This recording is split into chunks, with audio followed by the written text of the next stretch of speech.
안녕하세요. 신양자원에서 수학을 담당하고 있는 황준규라고 합니다. 오늘 이 짧은 시간에는 무엇을 할 거냐면 수학을 대하는 보편적인 태도, 현재 수학 교육이 관행적으로 이루어지는 곳에서 제 수업을 통해서 여러분이 얻어야 될 것이 무엇인가를 딱 한 문제를 풀면서 얘기를 하겠습니다. 여러분이 지금 모니터를 통해 저를 보고 계시죠? 이 칠판에 문항이 하나 있습니다. 어려운 문항 아니에요. 잠시 지금 화면을 멈추시고 이 문항을 풀어보세요. 멈추시고요.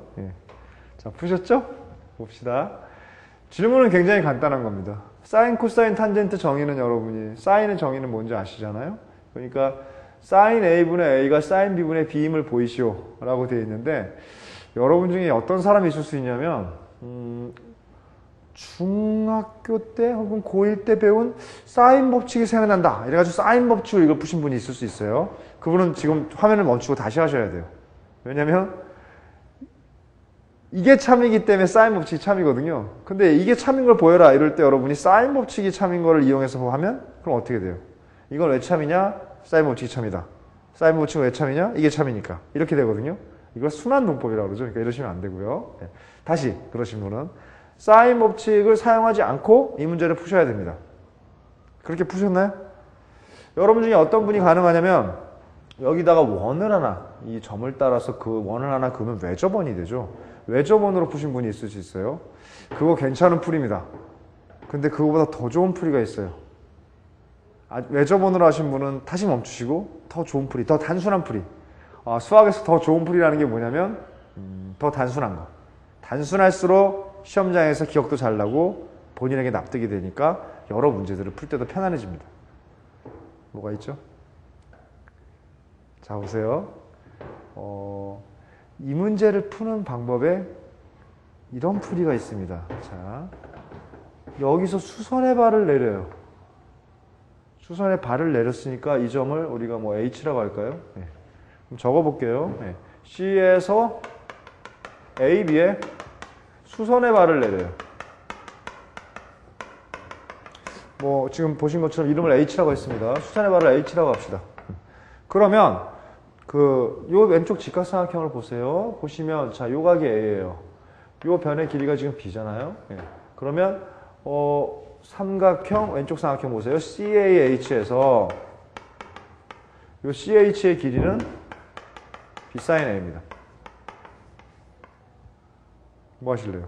그렇죠. 이쪽에도 직각삼각형이 있죠. 그러니까 오른쪽에 있는 삼각형 CBH에서 CH의 길이는 자, A랑 마주보고 있는 게 스몰 a니까 A sin 요각은 B죠. 그러니까 A sin B입니다. 자, 왜 하는지 알겠죠? 이 두 개의 길이는 같아요. 그러니까 따라서 A sin B는 B sin A랑 같습니다. 자, 이제 양변을 sin A, sin B로 나누시면 원하는 결과가 나옵니다. sin A분의 A는 sin B분의 B가 나와요. 어때요? 마음에 드세요? 여러분, 요게 사실은 이 문제가 롬풀이하고 똑같습니까? 요게 유클리드 원론, 유클리드 들어보셨죠? 유클리드라는 기원전에 있는 고대 그리스 수학자의 유클리드의 원론에 있는 내용입니다. 유클리드가 실제로 설명한 방식이 이겁니다. 이렇게. 이 풀이에는 굉장히 좋은 장점이 있습니다. 어떤 좋은 장점이 있냐면 뭘까요? 반박이 안 돼요. 논리적이거든요. 논리적이기 때문에 C에서 수선의 발을 내리자. 내렸어요. 그럼 왼쪽 삼각형에서 CH는 당연히 B sin A입니다. 오른쪽 삼각형에서 A sin B고요. 그럼 같은 길이를 잡았으니까 같은 거예요. 양변을 sin A, sin B로 나누면 이렇게 됩니다. 반박을 할 수가 없죠. 그래서 유클리드가 위대한 사람이에요. 하지만 여기에는 굉장히 안 좋은 점이 있습니다. 이게 뭘까요? 굉장히 안 좋은 점은요, 여러분, 여기에 있습니다. 왜 수선의 발이냐고요, 왜? 이 풀이의 지금 아쉬운 점은 뭐냐면, 왜 수선의 발이냐는 이유가 없다고요. 물론, 이렇게 말할 수는 있죠. 수선의 발을 내리기만 하면 답이 나온다. 그러니까 이건 주로 어떻게 푸냐에 대한 거예요. 노하우란 말 들어보셨죠? 어떻게 푸냐에 대한 거예요. 이거 어떻게 풀면 돼요? 수선의 발을 내려서 풀면 됩니다. 그러나 왜 그렇게 푸느냐? 거기에 대한 대답은 없는 거죠. 왜 그렇게 푸느냐? 아, 선생님, 수학 문제라는 건 그냥 어떻게 푸는지만 알면 되지. 그걸 꼭 굳이 뭐 왜 그래야만 하느냐 이런 것까지 알아야 됩니까? 이러실 수 있는데 여러분 잘 생각해 보세요. 여러분 삼각형이 있어요. 삼각형. 여러분이 삼각형을 놓고 자, 애초에 원래 주어진 문제에는 수선이라는 게 없었습니다. 이 문제의 풀이는 수선의 발을 내린다가 생각이 나야 풀 수 있어요. 근데 잘 생각해봐요, 여러분. 여러분이 삼각형을 놓고 할 수 있는 작업이 수선의 발 이거밖에 없습니까? 여러분은 삼각형이라는 도형을 어릴 때부터 했어요. 초등학교 때부터. 그러면 초등학교, 중학교, 특히 중학교 1학년, 2학년, 3학년 거치면서 어떤 작업을 해왔냐면 삼각형을 놓고 어떤 문제는 각의 이등분선을 내리고 풀어요. 어떤 문제는 중선을 잡아서 풀어요. 중점을 잡아서. 어떤 문제는 지금처럼 수선의 발을 내려서 풀어요. 아, 이렇게 세 종류가 있나요? 더 있습니다. 어떤 거는 내접원을 잡아서 풀어요. 어떤 거는 외접원을 잡아서 풀어요. 그럼 여러분, 이 빨간색의 Y라는 질문을 제가 왜 했는지 아시겠죠? 이 유클리드식 풀이는 수선의 발을 내리면 나가 생각이 나면 풀려요.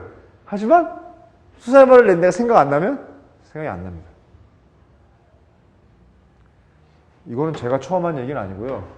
파푸스라는 수학자가 뭐 굳이 따지자면 이건 기원전 3세이고 이건 기원후 3세기인데 파푸스라는 수학자가 아니 왜 이렇게 가리키냐?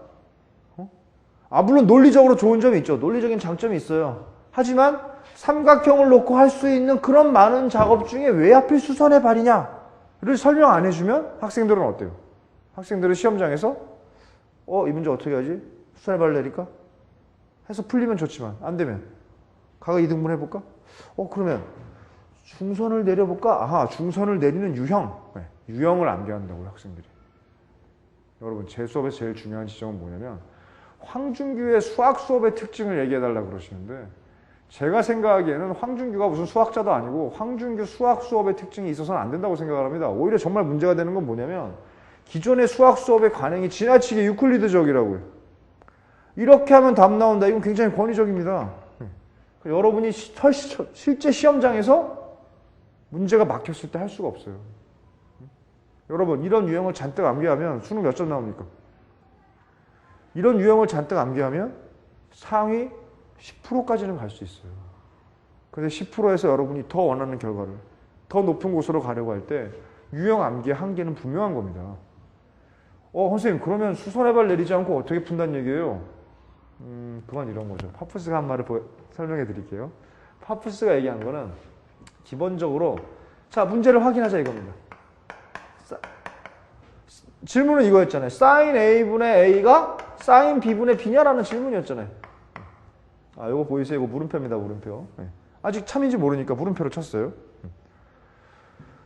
그 다음에 여러분 파푸스 강조하는 건 이런 거예요. 보편성. 수학이라는 건 기본적으로 보편적이어야 돼. 여러분이 어떤 문제를 풀건 간에 문항을 확인할 거 아니에요. 문항을 확인 안 하고 푸는 사람은 없죠. 문항을 확인하시고 그 다음에 자 문항 확인하는 그런 보편적인 태도입니다. 그 다음 뭘 하시죠? 이거 식으로 주어져 있죠. 이 식 좀 복잡하죠. 왜? 좀 간단하게 해봐요. 어떻게? 여러분 이렇게 되어 있는 식은 이렇게 곱한 거랑 이렇게 곱한 거랑 같잖아요. 그러니까 여러분이 주어진 식을 조금 더 간단하게. 선생님 이건 지금 이게 참이라는 거 보여달라고 하는 건데 얘를 막 사용해서 계산을 해도 돼요? 계산을 할 수는 없지만 이걸 막 사용할 수는 없지만 식을 간단하게 바꿔볼 수는 있죠. 여전히 물음표입니다. 그래서요 선생님 자 여러분 이게 중요해요. 여러분은 구하고자 하는 걸 항상 확인하는 태도가 있습니다. 모든 문제에 대해서. 그 다음에 식으로 주어져 있는 건 식을 간단히 하는 태도가 있어요. 자 이제 답이 나오죠? 아니죠. 답은 안 나오죠. 하지만 식으로 주어진 문제가 더 이상 간단해질 수는 없잖아요. 그럼 식으로 주어진 문제가 더 이상 간단하게 할 수 없을 때 뭐를 해? 그려보죠. 그려보죠. A sin B. A가 어디예요? 여기 조그맣게 다시 그려볼까요? 네. 여기가 A였으니까 여기가 A입니다. 그럼 여기 스몰 a는 바로 이 길이란 말이에요. sin B는요. 각 B는 여기였습니다. 여러분 이 길이가 A고 각 B가 여기야. 그럼 A sin B는 어디예요? 그쵸. A sin B는 여기죠. 이게 A sin B죠. B sin A는요. B가 여기고 각 A가 여기니까 B 사인 A 어디에? B 사인 A는 여기죠. 똑같네? 네. 그래서 여러분 따라서 뭐? 아하, 이 점에서 요 밑에다가 C에서 A, B에 수선의 발을 내릴 수밖에 없구나. 수선의 발을 내려야 한다. 이렇게 되는 거죠. 에이, 선생님, 뭐 유클리드 파푸스 얘기하시길래 뭔가 유클리드랑 다른 풀이라는 줄 알았네요. 그런데 선생님도 결국 수선의 발 내리시네요? 차이가 뭐예요? 네, 여러분, 이거 차이가 뭡니까? 이게 유형암기하는 풀이에요. 수선의 발을 내리면 꿀쩍꿀쩍해서 답 나온다. 이거는 뭐예요? 너가 모든 문제에 대해서 보편적인 태도가 있잖아요. 여러분, 구해달라고 하는 건 당연히 보죠? 식이 주어졌으면 식을 간단하게 만드시죠? 어떤 문제에 대해서요? 어떤 문제는 모든 문제. 1번부터, 수능 보면 1번부터 30번까지 모든 문제에 대해서. 그러면 식을 간단히 하고, 식이 막히면 그려보고, 식의 의미를 찾아서 그려보고, 그려봤더니 뭐야? 아, 수선의 발을 내려야 되는구나. 이걸 뭐라고 할까요? 이 문제는 사실 이게 생각나야 됩니다. 수선의 발이라는 게 생각나야 돼요. 결정적인 아이디어가 생각나야 돼요. 이거 생각나면 풀고 안 나오면 못 풉니다. 유클리드 식풀이의 가장 아쉬운 점은 뭐냐면 문제풀이의 결정적인 아이디어를 이건 원래 이런 유형이야 라고 주입한다는 겁니다. 이게 주입이 되면 어떻게 돼요? 여러분이 스스로를 납득시키지 못하고 외부에서부터 이건 이렇게 할 수밖에 없다가 주입이 되면 그러면 똑똑한 학생일수록 괴롭죠. 아, 나는 그냥 대학을 잘 가야 되니까 공부를 해야 되니까 꾹 참고 공부할 거야. 네. 여러분, 이런 방식으로 할 수 있는 점수는 한계가 있는 겁니다. 수능장에서 몇몇 문항들은 새로 만들잖아요. 어차피 우리나라는 그때그때 수능 문제를 모여서 학자들이 평가원 박사들과 함께 합숙을 하면서 냅니다. 그럴 때 맨날 몇 개 문항들은 새로운 걸 만들어내잖아요. 그랬을 때 여러분이 이건 이 유형인가 저 유형인가 이러다가 본인이 아는 유형이 해결이 안 되면 당황하게 되죠. 그래서 유형 암기를 잔뜩 더 많이 하지, 그런 학생들은. 그러실 게 아니라 근본적으로 수학 공부 방식을 이렇게 바꾸셔야 됩니다. 이렇게. 그래서 이건 하나의 사례입니다. 제 수업 전체를 통해서 제가 식을 다루는 수학, 대수를 하건, 그림을 다루는 수학, 기하학을 하건, 대응을 다루는 수학, 함수, 미적분학을 하건, 가능성을 다루는 수학, 확률, 통계를 하건 간에 가장 근본적으로 이런 태도에서부터 다시 작업을 합니다. 수학 교육학에서 이쪽을 지지하는 분들은 우파라 그래요. 보수파들이죠. 이쪽을 지지하는 분들을 좌파라 그럽니다. 여기서 좌우라는 게 무슨 그 사상과 관련된 건 아니고, 이건 좀 전통적이고 보수적인, 이거는 좀 혁신적인. 근데 여러분, 현 교육과정과 그리고 현 교육과정 평가원에서 나아가는 방향이 이쪽이라고 보시면 돼요. 이쪽으로. 그래서 아쉽게도 우리나라가 많은 참고서들 그리고 뭐 그 학교건 학원이건 이루어지는 강의들이 지나치게 이쪽이에요. 그래서 학생들이 처음에는 유형을 외우느라고 할 게 많아요.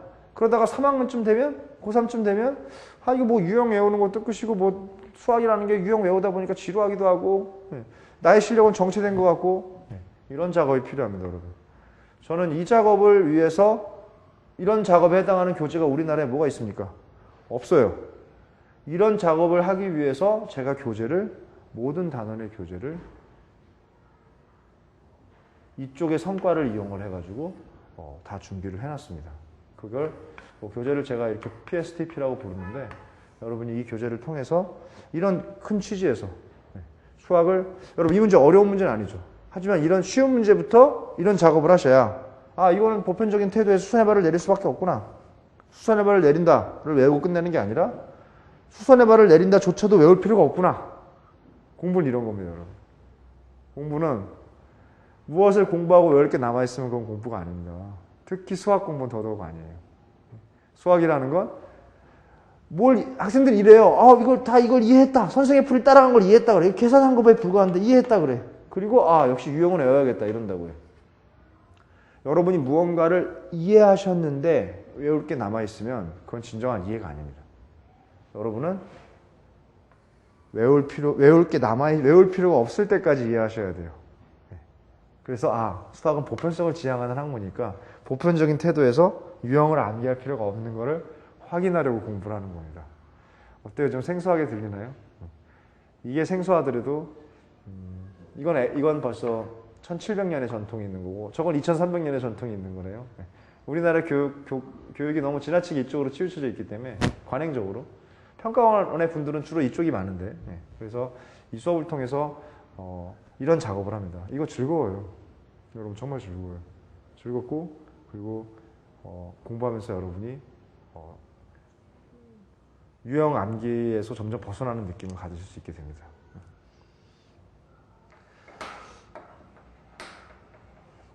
어떠세요? 여러분이 성실한 노력 물론 중요하죠. 하지만 수능이라는 게 사고력을 테스트하는 거잖아요. 근데 여러분이 성적이 올라간다는 건 못하던 사고를 할 수 있어야 돼요. 근데 생각보다 우리가 못하던 사고를 한다는 건 굉장히 어렵습니다. 본인이 안 하던 사고를 한다는 건 어려워요. 바로 그 지점에서 선생이 도와야 된다고 생각을 합니다. 인간은 평생 배우는 거고 저 자신도 제가 무언가를 현재도 공부하고 있습니다. 공부하고 있을 때는 학생이에요.